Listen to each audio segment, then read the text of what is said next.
নমস্কার, আপনারা দেখছেন ইনস্টারের স্পেশাল নাইট গ্ল্যামার রিপোর্ট। টলিউডের গ্ল্যামার কুইন শ্রাবন্তী চট্টোপাধ্যায় তার লেটেস্ট পোস্টে যেন রাতের সমস্ত আলো নিজের মধ্যে ভরে নিয়েছেন। ক্যাপশন বলছে স্পার্কল মুন। এই ছবিগুলো প্রমাণ করে শ্রাবন্তী যখনই ক্যামেরার সামনে আসেন তখনই জাদু সৃষ্টি হয়।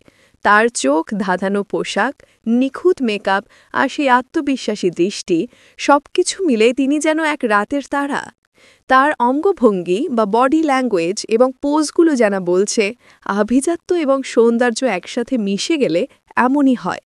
এই রাতের মায়াবী লোকের শ্রাবন্তীর এই উপস্থিতি শুধু সৌন্দর্য নয়, এটি তার ভেতরে দৃঢ় আত্মবিশ্বাসী প্রতিচ্ছবি যা আমাদের মুগ্ধ করে। শ্রাবন্তী চট্টোপাধ্যায়ের এই নজরকাড়া রাতের সৌন্দর্যের চমৎকার বিশ্লেষণ যদি আপনার ভালো লেগে থাকে তাহলে প্লিজ অবশ্যই আমাদের ইনস্টা চ্যানেলটি সাবস্ক্রাইব করুন এবং পাশে থাকা বেল আইকনটি প্রেস করে আমাদের সঙ্গে থাকুন। এমন এক্সক্লুসিভ স্টার মুহূর্তের জন্য চোখ রাখুন ইনস্টারে।